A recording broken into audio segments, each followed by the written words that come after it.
नमस्कार दोस्तों, जय हिंद। अब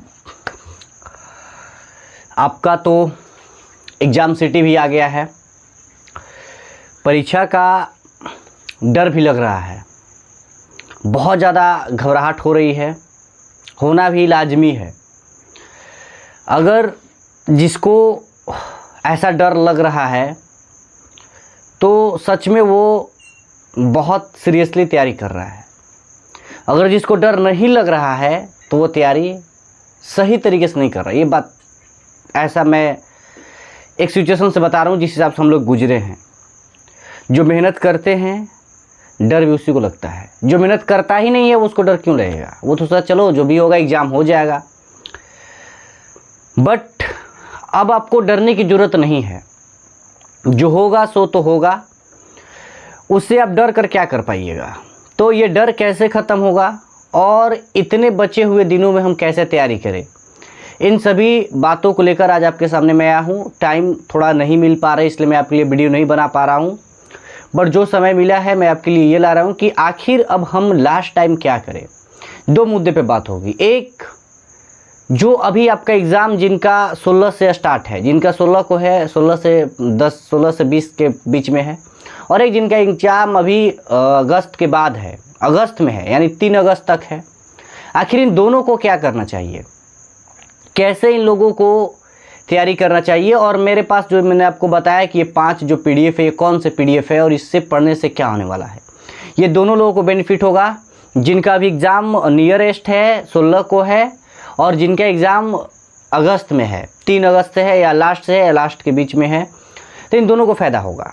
अब आपको करना क्या है, आपको अब चीज़ों को ज़्यादा से ज़्यादा रिवाइज़ करने की ज़रूरत है। कैसे रिवाइज़ करनी है, आपने अगर नोट्स बनाया होगा तो उस नोट्स को ज़्यादा से ज़्यादा बार आप रिवाइज़ करने की कोशिश कीजिए। या आपने कहीं क्लास लिया है और वो क्लास ख़त्म हो गया, एक बार आपने पढ़ लिया है तो उसके आप 2x पे करके 3x पे करके आप उसको ज़्यादा से ज़्यादा भगा के आप क्लास को जल्दी से ख़त्म कर लीजिए। ये भी उनके लिए है जिनके अभी टाइम एग्ज़ाम है 16 को है। आप इसको और जल्दी ख़त्म कर लीजिए और आप ज़्यादा से ज़्यादा मॉक टेस्ट लगाइए। अब आपके पास लास्ट ऑप्शन यही है, मॉक टेस्ट है। मॉक टेस्ट ही आपको इंक्रीज कर सकता है और आपको ज़्यादा से ज़्यादा जितने ज़्यादा क्वेश्चन का आप रिवाइज करिएगा उतना ही आपके लिए फ़ायदा होने वाला है। तो आप ज़्यादा से ज़्यादा क्वेश्चन कोशिश कीजिए कि ज़्यादा से ज़्यादा सेट लगाइए, दिन में 2 से 3 सेट लगाइए और अच्छे तरीके से उसका एनालाइज कीजिए। आपके लिए बेस्ट ऑप्शन यही है, इससे ज़्यादा कुछ नहीं है। इसके बाद जिनका अभी है टाइमिंग है लगभग 1 माह, जिनका भी टाइमिंग है, अब आपको क्या करना पड़ेगा कि आपको, जैसे मैंने क्या बोला वो सबके लिए है। मैंने बोला ये 5 जो PDF है, ये 5 PDF है क्या कि मैंने जो प्लेलिस्ट बनाया है, पहले जो मैंने आपको PDF दिया हुआ था वो PDF आपके पास है। अगर नहीं है तो कोई बात नहीं, वीडियो में आप जाइएगा, प्लेलिस्ट बना हुआ है, वहाँ पे मात्र 3 वीडियो ही है। और इस 3 वीडियो में लगभग हमने 6 PDF का 2-2 करके 6 PDF को कंप्लीट कर दिया है। और उस PDF को मैंने बहुत मेहनत से बनाया, ऐसे नहीं बनाया है, बहुत मेहनत से उससे बनाया है।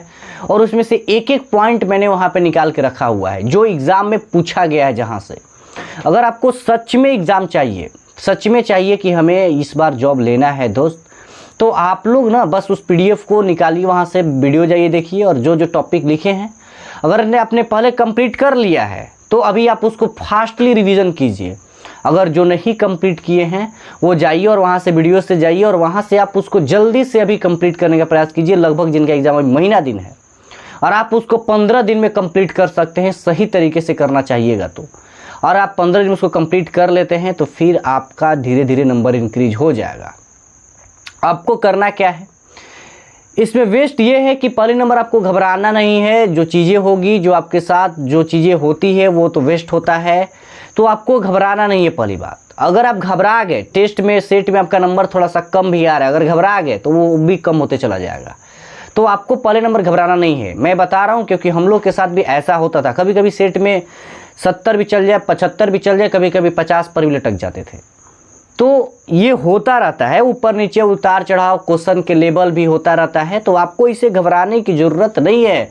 और मैं पहले पीछे भी आपको बताया था कि आपका मॉक टेस्ट नहीं डिसाइड करता है कि आपका एग्ज़ाम कैसा होगा, ऐसा नहीं है। पूरी वो नहीं डिसाइड करता है। मॉक टेस्ट बस ये डिसाइड करता है कि आपने जो एग्ज़ाम दिया है, आप जो एग्ज़ाम देने जा रहे हैं, आपने जो गलती यहाँ पे घर पे नहीं आपको करनी है, बस ये डिसाइड करता है कि जो क्वेश्चन आपको आ रहा है आप वो क्वेश्चन को यहाँ पे गलती मत करिए, डिसाइड ये करता है। तो आप इस बात को ध्यान रखिए और सही तरीके से एनालाइज करने का कोशिश कीजिए, और जो क्वेश्चन आपसे गलत हो रहा है उस क्वेश्चन को अच्छे से पढ़िए, उसको थोड़ा सा टॉपिक देखिए कहाँ से पूछा गया है, और जो पीडीएफ मैंने आपको बताया पीडीएफ को निकालिए और वहाँ से आप उस क्वेश्चन को करने का प्रयास कीजिए। सही तरीके से मन को, धैर्य को बनाए रखिए, आपका 100% रिजल्ट होने वाला है। कंपटीशन मानिए तो यहाँ पे बहुत ही कम है, क्योंकि 21,000 जो हम लोग के बैच के बच्चे थे वो सब लोग आप लोग सब चल जाएंगे, हम लोग ज्वाइनिंग करने चल जाएंगे। तो हम लोग तो एग्ज़ाम, मेरा भी एग्ज़ाम हम तो देने जाएंगे नहीं, मेरा भी एग्ज़ाम सेंटर दिया था, हम तो जाएंगे एग्ज़ाम देने। और मेरे जैसे एक मैं नहीं, मेरे जैसे 21,000 ऐसे स्टूडेंट है जो आपके साथ अब फाइट नहीं करने वाले, और समझिए कि वो एक अच्छे स्टूडेंट थे जो आपके साथ फाइट करते। अगर वो तो नहीं है, वो तो हट जाएंगे, ऐसे ही चले जाएंगे।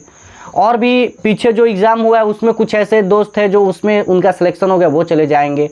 तो आपके साथ बिगनर बचे हुए हैं और आपके साथ बचे वही जो छटे हुए हैं थोड़ा सा, तो वो बचे हुए हैं। तो आप उनसे आप आगे निकल सकते हैं, जो बिगनर है या जो वो तो एग्ज़ाम दिए तो वो तो जाएंगे ही जाएंगे। तो आपकी एग्ज़ाम मात्र 1.5 से 2 लाख के बीच कंपटीशन है। छोड़ दीजिए 24 लाख 25 लाख ये सब कहने की बात है, आपका वहाँ कंपटीशन नहीं है, आपका कंपटीशन मात्र 2 लाख में है। आप अपने आप को धैर्य बनाए रखिए, जितना नंबर आ रहा है उसको खुश रहिए और सोचिए कि उसको कैसे हम थोड़ा सा और इंक्रीज कर पाए। जो आ रहा है प्रश्न, गलती उसको नहीं कर रहे हैं, बात को लिख के रख लीजिएगा कि जो आ रहा है उससे अच्छे तरीके से करना, उसको गलती नहीं करना। अगर आप उसको गलती करते हैं तो फिर आपको समस्या हो जाएगी, क्योंकि आपने जो प्रश्न गलत किया वो वहाँ पे लाखों बच्चों सही कर रहे हैं, तो फिर आप तो उनसे पीछे जाइएगा ही जाइएगा। तो आप ध्यान रखिएगा एग्जाम हॉल में, ये जरूर बात रखिएगा कि जो आपको प्रश्न आ रहा था उसको गलती करके आप मत आइएगा। जो नहीं आ रहा था वो सबको नहीं आएगा। जो प्रश्न हार्ड होते हैं वो सबके लिए होते हैं, केवल आपके लिए ही नहीं होते हैं। अगर जो प्रश्न इजी है तो वो सबके लिए इजी है। अगर इजी प्रश्न सब कर दिया और आपने गलती कर दिया तो फिर आप सबसे पीछे चले जाइएगा। तो ये गलती आप मत रखिएगा, बात को ध्यान रखिएगा। सही तरीके से एग्जाम दीजिए, आपके एग्जाम 100% जाएंगे। आप सिलेबस को कवर कीजिए और रिवीजन कीजिए और स्टेट ला गइए। मूल मंत्र यही इसका।